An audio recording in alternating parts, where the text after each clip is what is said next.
Hey guys, welcome to Nerdarchy for Nerds by Nerds. I'm Nerdarchy Ryan, and today I'm joined by Nerdarchy Steve. Nerdarchy Ted. And today we're going to talk Dungeons and Douchebags, what to do when you have a terrible dungeon master.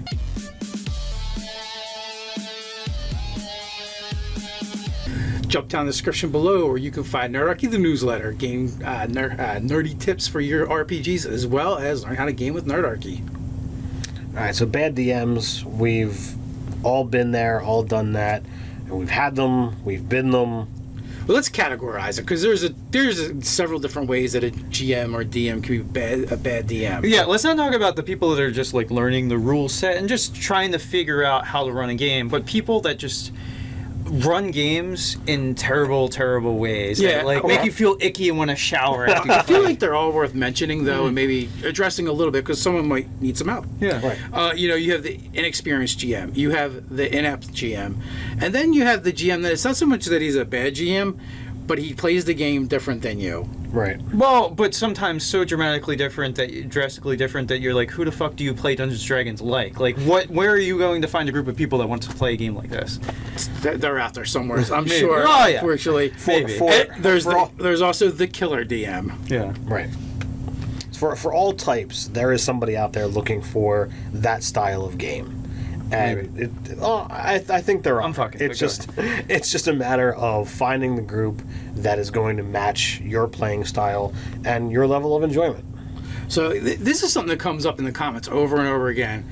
Like, what do I do about a bad DM? What do I do about a bad GM? And really, the answer is very complex or very simple, depending on how you want to look at it. Right. The short of it is, if you don't enjoy playing in that game, leave the game, find a game you do enjoy. Because at the end of the day, we've said this over and over again, you can't actually change a person. Correct. You can't make them somebody else. Right. But now, what are some of the things you can do, and what are some of the circumstances? One, like, who are you gaming with? If you're gaming with your friends, it becomes much more complex and much more difficult, where you could lose friendships over this. You're going to hurt feelings. Right. It's a very diplomatic sort of situation. Yeah, you're gonna you're gonna get involved in a conversation, and you're gonna have some back and forth. If your friendship is more important than the game, then you can either suck it up, prom date. Suck it up, or you can attempt to negotiate and try to see if you both can come to a middle ground. You can lead by example. You can take over the mantle of DM. And absolutely, if you're the one complaining, I feel like you should take over the mantle and do it the way you think it should be done. Absolutely. Or shut up. Yeah. Or find another game. But because it's real easy to tell other people what to do, but it takes a little more chutzpah to man up or woman up and show. And do it yourself. Right. You know what I mean, and do the extra work. Yeah. If it's the case of an inept DM because they don't know the rules or whatever, maybe someone can help. Like, somebody can take on the role of rules lawyer. The person, like, I actually, the game I was playing last night, I had the mantle of, if there was a rules clarification or question, like, I was point person for that, and the GM was focused on actually propelling the story and keeping it going. So that's what I did last night. There you go. We talk about it in other videos as well, as about like handing out different jobs for people to help the game run smoother and faster. Right, you take away some of the workload, because I mean, really, as Dungeon Master, your primary thing is to focus on story and portrayal of NPCs and also enemy tactics. Like, those three tasks are a lot of work in of itself. So if you can delegate other sort of resource management jobs to your players who only have to run one character, that's a good way to go. The inexperienced GM, for the most part, this is just letting them, letting them get practice and play the game and get better. I mean, there may be things like maybe they make the wrong rules calls and things like that because of their inexperience, but for the most part, unless it's like really detrimental to the game or the characters, you can usually let it go until after the session is over and be like, and point it out and in a tactful and polite manner. At the end of the day, we're there to have fun. That's what this hobby is about. And if you've got an inexperienced DM who really enjoys doing it, they need practice. So if you aren't willing to let them get it, then they're not going to, and they might lose the passion for the game because they can't do what they want, and that's to run it. Yeah, they could be browbeaten out of the hobby by people being a jerk about their miscalled rules calls or Right. something like that. Yeah, I mean, I feel like you can still enjoy the game, even if they don't get all the rules correct. Sometimes it might be more fun if they just go off on their tangents and do their own things, and you just kind of go with it. As long as everybody can have fun at the table and not stress out over the rules, especially in rules game like 5th edition Dungeons and Dragons, where most of the things in the game they kind of throw back to the GM and leave kind of amorphous and vague anyway. Yeah, ambiguity reigns king. So that's pretty well covered for the sort of how to cope with the inept Dungeon Master. But I guess now we can do the WTF DM, like basically people that have their own ideas of how rule sets should function and make these weird like ad hoc rulings on things that just nobody at the table tends to agree with, I guess is kind of the thing. So what do you do with that, right? Can you give an example? I'm not really grasping this one. So like somebody that okay, say you're in an underwater adventure, and so you cast Fireball underwater, and there's nothing in the rules books that says it's going to function any differently, but now the GM rules that the characters have advantage. Anyone in the area effect has advantage on saving throws, and it does half damage to begin with. Right, so that means on a successful saving throw, they're essentially taking a quarter damage, which means your spell effect is a quarter as effective, and you had no way of knowing that as the character, right? Right. If a DM makes that kind of call without saying, "Well, you would know this," that's where it kind of gets a little beat. It depends too, how much do they have to say? Like they could just say, "Yeah, you can do that, but it'll be less effective." Right. You suspect. But in the same token, if you cast Lightning Bolt, are they giving you a bigger area of effect? Right. Are they giving disadvantage on the saves? So I think it depends. Or are you injuring yourself because what is a conductor and you're right there, you're the origin of it, so you're going to take damage too. So all these things of if it seems like the Dungeon Master just is always ruling against the party, it seems like. I think that what you're really talking about is the killer DM. Well, not yes and no, because they could just always be making just very bullshit rules calls. And not necessarily that the underwater thing is the most bullshit of range of rules calls, but there could be other things kind of like that. Yeah, but in the sense that the ruling against the players, that tends to be the hallmark of the killer DM. They're out, it's me against you, and I'm the one that actually gets to make and change the rules. So it's I always get to kind of win in your favor. Yeah. So there is that, and and here's the thing: there's different degrees of killer GM. Right. Some are strictly by the rules. If you don't survive, you don't survive. It's on you.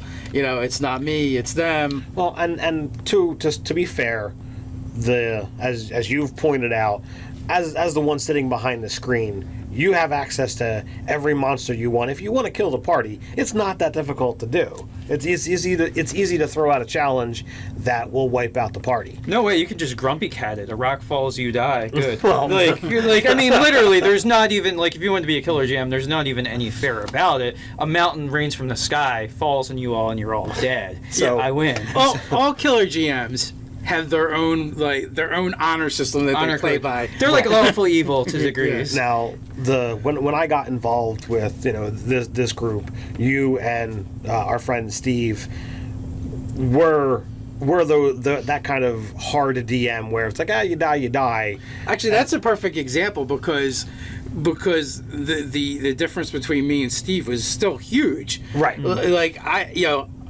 I may have been a hard DM, but he was extremely harsh GM. He was that kind of person that I think fits a little bit into the caliber of what Ryan's saying, where he's making weird rules calls and doing strange things. We have a perfect example of that. So okay, I call you lawful evil in that situation, and Steve was chaotic evil. Okay, right. All right. So what's your example? All right. So I forget everything except for the fact that we had to face these things he called guardians, and there were 4 of them, and in one round they all dropped 4 different walls on top of us. All right, now, but to be fair, or not to be fair, but to really show the egregiousness of this, we were a level 9 party. Were we sleeping in camp? There were three of us that were level 9. The other 6 players in the group had either just come in fresh or had previously Character died last deaths or session. something, yeah. So he allowed, rather than starting at level 1, he was generous enough to allow them Level to 3. start at level 3. We're all in a building. This creature that's a guardian was big enough that it ripped the roof off of the building that we were in, and then proceeds. Summons 4 wall spells at the same time: wall of ice, wall of stone, wall of fire, wall of force. And you had to take damage from each of them. And like you might have gotten like a saving throw. Or What makes this story better is that actually we were at dinner by I think an evil NPC that we didn't know at the time, and so we were poisoned. So pretty much everyone who didn't make the saving throw would succumb to it, which was pretty much all the level 3s. So we were unconscious while this was going on. Save. That's right. Yeah. So there was no even saving throw. Yeah. So minimum damage on the walls. Outright killed any of the 3s. low level guys, and it's like this is where the session started.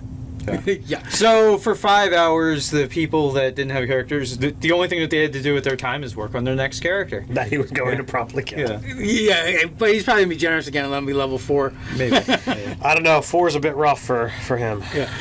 But that's an extreme example of a killer GM, and that is absolutely bad GMing. And he kind of built up to that. Like there was some really cool story stuff before then. But back when we were gaming too, you had a lot less options. You couldn't just jump online and go to Roll20 or Fantasy Grounds and jump into a game. It was like whoever was in your area you're going to play with. Right. And this jerk actually happened to be one of our good friends at the time. One of my good friends. And we continued to stay with this GM, and he told some awesome stories. His narration was really good. When he was at PC, he made some really interesting characters. That's the thing. Like his characterization was really good. Narratively, he was good. But if you're a killer GM like that, out and out, like none of your narrative matters because you're only going to destroy it eventually anyway. Yeah. So yeah, it's just like you build this beautiful building, and you another knock the fuck example down. too, like the same GM, he was a control freak. So like we always joked the best and worst thing that could happen to your character was he either liked it or didn't like it. Yeah. Because he began trying to take control and make changes on your character. Like so, these are all examples of bad, what we consider a bad GM. Yeah. I had a character, straight just human fighter. I wanted to be the general of an army. I didn't want to be a king. I didn't want to, do any of that kind of stuff. I wanted to lead men into battle. That's what I told him. Loved it. Next thing you know, he's got my character on course to, take over a kingdom and sit on a throne. I'm like, That's not people who sit on thrones don't really lead armies. That's generally not what happens. He Conan'd you, man. It's pretty rare. It's pretty rare. So I didn't land on this throne. This throne landed on me. Yeah. Yeah. So okay. So what can you do in the instance of if you have the GM like Steve? You can quit playing the game. You can deal with it. Yeah, you can make the meta game of playing the game, like just figuring out how to fucking survive in that game, right? Like people that are like heavily weighted, like you just figure out like what can I do, and the game is keeping your character alive. There's nothing you can do in a GM like that. Yeah, they seek and destroy. Well, yeah, I mean it's kind of seeing how long you can survive. you take the Mike route. Yeah. Oh, what was the Mike route? You play the kind of characters that kind of skate in the background. You're always willing to run from combat and any kind of aggression if need be. You do off the wall things that don't make sense at the time, but somehow it works into the plot anyway. Be insane. Is that what you're saying? That's the best defense. Basically. Yeah, you can run the game yourself or look for another GM. Like when you have a certain kind of DM, there's only certain things you can do, and unfortunately, most of them involve leaving the situation. Well, so and when it gets to the point, so maybe there's a bunch of players that you play with that you really, you like them as people, they're good players, but it ends up that the dungeon master is irredeemable. Like there's also the real egregious stuff where like the kind of dungeon master that might allow like PCs to like rape other PCs and like ridiculous bullshit like that type of stuff happening. And like, and especially completely happening in like another tasteless way or whatever. So if they're an irredeemable dungeon master, you can absolutely leave, and you could try to take the good players with you.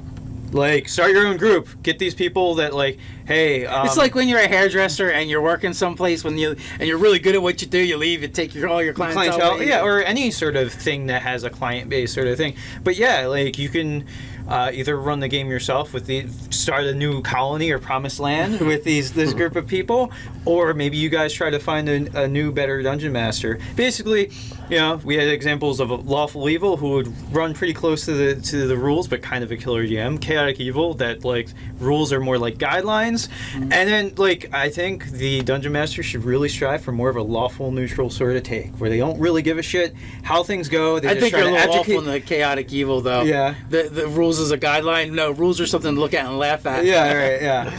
So I know another suggestion is, instead of just trying to leave the group, if you're playing with a bunch of friends and you don't want to damage friendships, if it's possible, you could stay with that group, deal with the hardships that's there.